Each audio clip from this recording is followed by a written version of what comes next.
All right, the punch mitts, really a good tool, I think, in boxing, because my fighters, when they're getting ready for world title fights, we have the liberty of knowing the opponents, and we can study their moves. And most of my fighters, they don't watch a lot of the tapes, like James Toney's and Pacquiao. They watch maybe once or twice. They watch the guy and just get a general feel for what his style is and so forth. And I'm not a real big fan on them watching films too much, because styles make fights, and you know, they're watching these guys, and usually the tapes of them fighting good fights and looking really good in these fights. And I really don't believe that my fighter should make adjustments to fight his style. I'd rather control the situation and have my fighter to get him to fight our fight and control the situation. But there are certain moves that I will look for, you know, similarities or bad habits that he may have that we can take advantage of. And then when I watch the tape and I kind of learn this guy's moves and his style, I can duplicate that on the mitts, and that's what getting ready for this. This is where the strategy comes from my fighters, is on the mitts, because I'll simulate what this guy will do. You know, when you make this move, he makes that move every time you do it. So now you kind of study that, and you know he's going to make the move. So you just analyze the tape, and you find his faults, and then you take advantage of them if possible. And so the mitts are, again, a great tool, and it's probably the best thing I do in training is mitt work. I've caught everybody in the world. I mean, I've caught the Klitschko brothers, Justin Fortune, a great puncher, Mike Tyson, a great puncher, you know, Manny Pacquiao, great speed. And it's what I do. Tyson thought I was too small to catch him, and he had somebody else do it for a while, and I was sitting there watching, and the guy couldn't catch a cold.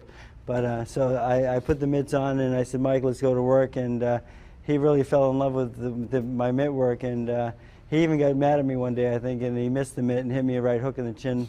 Almost knocked me out, but I didn't go down. But he hurt me bad. But today, don't hit me. So today we're gonna go through some mitt work, and I'm gonna teach you a little bit of combinations and some moves that Eddie taught me that are very, very, very precise and calculated moves, and not something too easy though. Again, and we'll get into that as I show you. But combinations are a key to boxing. But then every time you throw a combination, though, you've got to be ready for the guy's retaliation, because he's going to punch back. I mean, so this is, you know, when you throw a certain combination, there's a certain counter punch for every punch. But then you've got to counter their attack also. So it's again, it's complicated. A little bit, but it's also it can be in a simple way if you just kind of take your time and think about what you're doing. Okay, all right, let's go to work. All right. Okay, now first punch we're gonna work on is the left jab, and again, it's the most important punch in boxing, because without the left jab, you've got nothing. If the left jab doesn't get you distance and get your range, and you know, nothing else will. I mean, the thing is, it's a punch that's, I've seen it win world titles. I saw Larry Holmes just about win the world title with his left jab. Virgil Hill, another one, just a great jab. It's a great weapon out there, and again, I think it's the best punch in boxing because it can control a fight. And let's go now. When you throw the left jab, of course, your hands up real nice, and you want to just step in with the shot and turn it over and catch it right there. Now see, my chin's protected by my shoulder, and when the jab lands, I get it right back like a piston. Bang, bang, right back to where it came from. Again, I see a lot of people, sometimes they throw a left jab and they bring it back a little bit low. They're open for the right hand counter shot. So that hand, it's very important to get that right back to your face. Give me the left jab. Again. Good. All right. Now, from this, stay in that position. Now she's landing a real good left jab here, right there. And now a good punch right after the jab is the right hand. As that's coming back, there you go. Good. Just give me 1, 2, 1, 2, 1, 2. Right hand. Nice and short. Let me see it again. Again. Now with the right hand, of course, you want to pivot off the back foot. Okay, you're not just pivoting for show. Okay, you're not just pivoting. You're driving. You're pushing off the floor. Bang, right there, like Eddie told me, like you're stepping on a cigarette or you're swashing a bug. He says, you know, you're driving off the back foot. You're not just pivoting for show again. You're driving. You're pushing off the floor, and this will get you maximum power in the right hand. Okay, because if you hit me with just your arm punch, you know, your arm weighs 10 pounds, it's not going to hurt me. When you hit me with your body weight, when you get your toe, your hip, your shoulder right through, you hit with all your body weight, they're gonna pay attention to it. Okay, so give me the 1-2. Good girl. Again. Now get right back in position after that. Don't stay out there. 1-2. There you go. Good job. Again. So after she throws the 1-2, if she lands that shot there, my counter, of course, on the right hand is a left hook. So she throws a 1-2, boom, I'm going to try to counter there. So she better get that hand back quickly or be in position to go under my hook. And that's why I say balance is the key, because if she's in position, she should be able to go under the punch with no problem. So 1-2, go under my hook. Good. Now it puts her right in position to hit me with the right hand right over the top. Good. When you make somebody miss that badly, 1-2, bang, there you go. And it's a great counter shot, okay? And again, I'm countering her right hand, but she's countering my left hook. So there's always a counter to every time you throw a punch, you make an opening for the opponent, okay? So there's always that factor that you actually know that if you throw a 1-2, my counter is usually going to be the left hook. You won't find it on the right hand side that often. So the 1-2, it's natural for me to hook and natural for her to come up with the counter right hand. Let's do it again. Right away, quick. Again. Good again. Good girl. Watch your balance. There you go. So now give me a 1-2 left hook. Good again.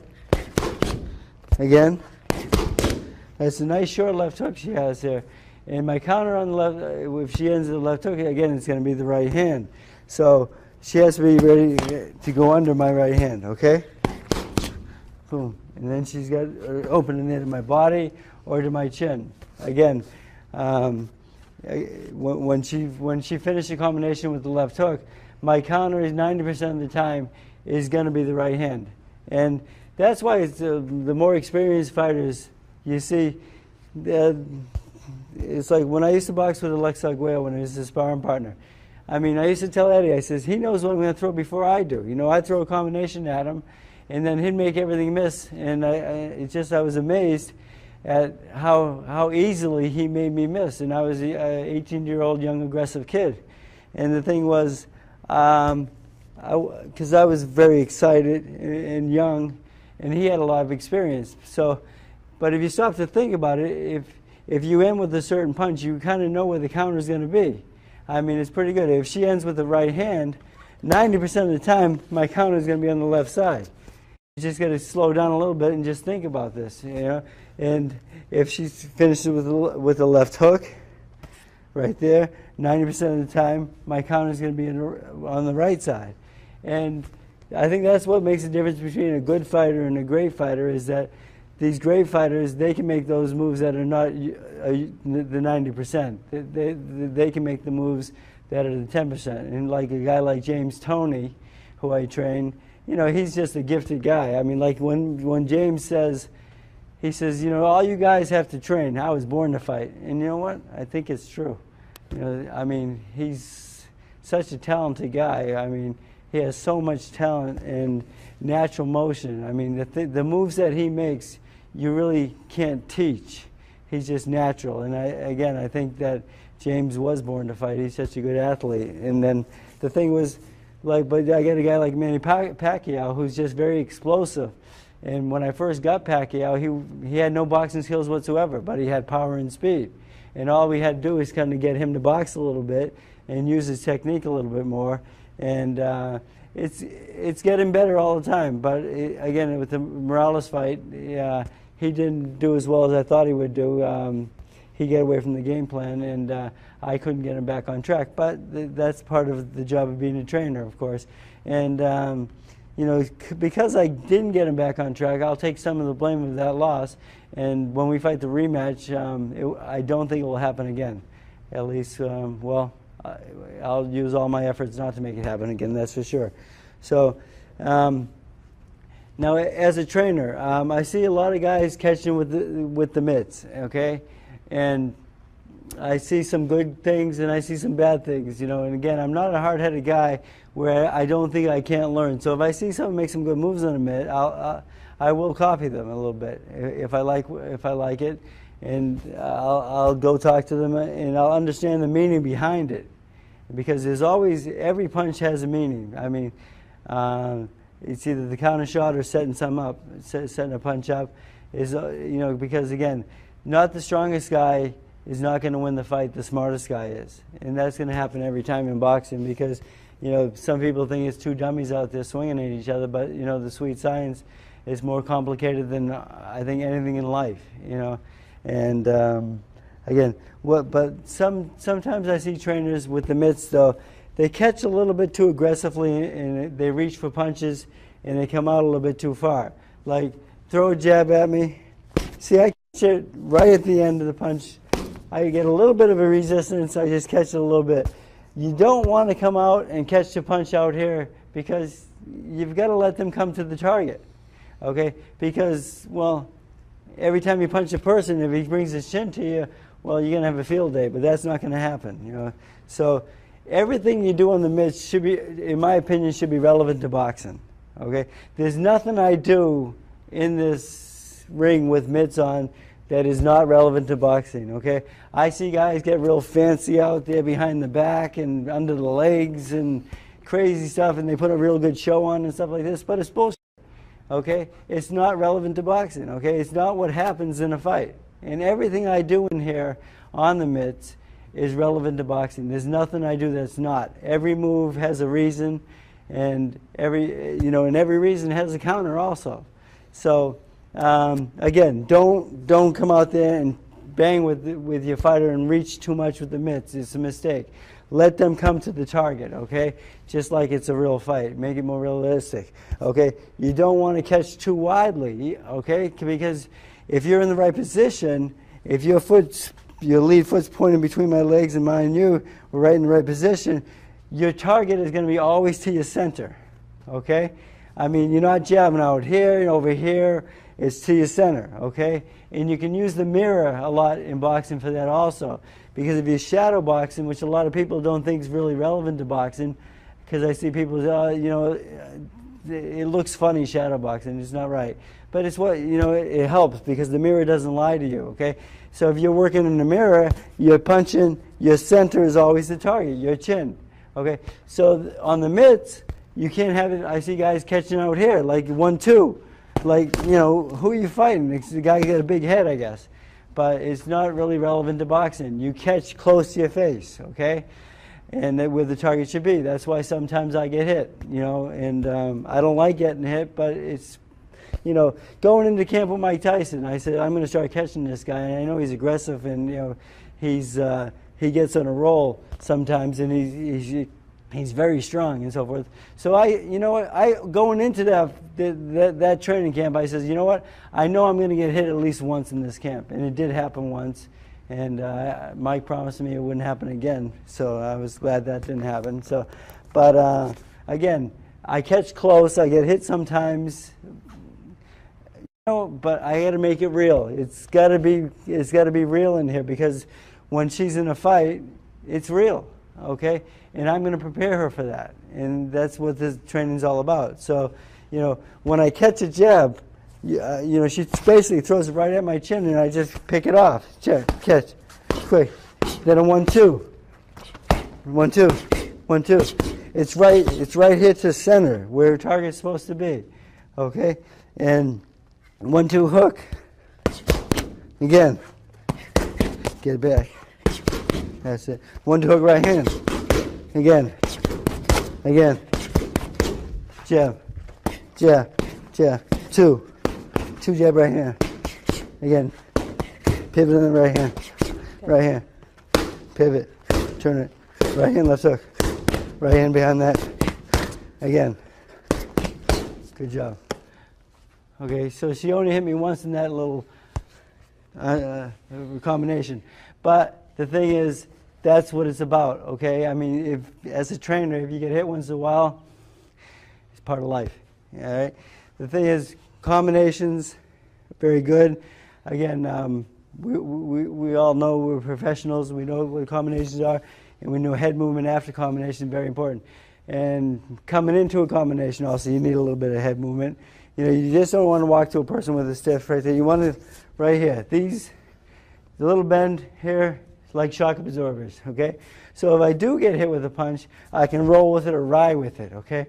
I don't get hit stiff-legged. If I get hit stiff like that, I'm going to end up right in my, and that's where you don't want to be. But it's right here, nice balance, right there, and we're both ready to fire at each other or to make the punch miss, okay? And that's where the position you got to be into.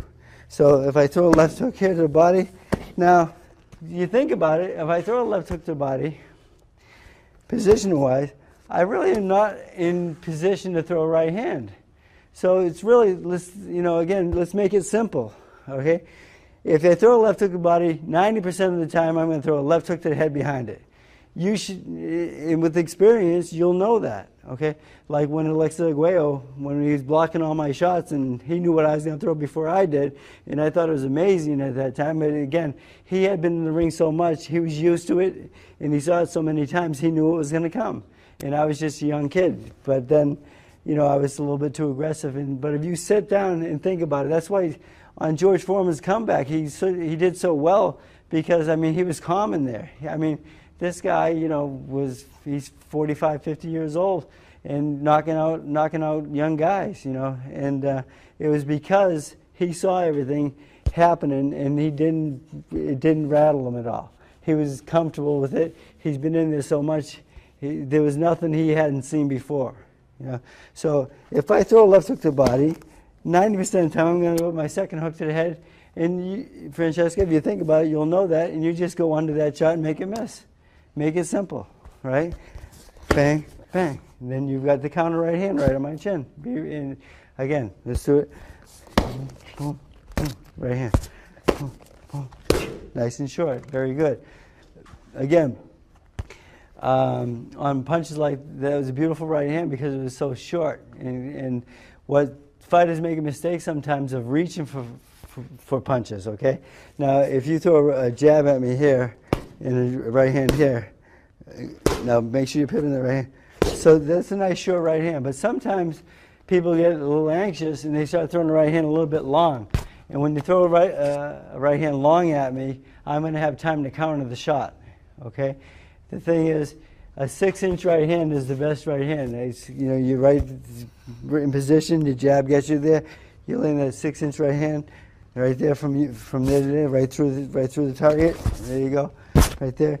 It's a beautiful shot, and that's a shot that will knock somebody out. Something that's short and they don't see coming. Because if you throw a long right hand, I'll have time to see it coming. I'll roll with it. I'll pull away from it, or I'll step away. But I'll do something to counter that shot where it won't knock me out. And the shots that knock people out are the shots that they don't see coming. So that's why you want to go with short, crisp combinations.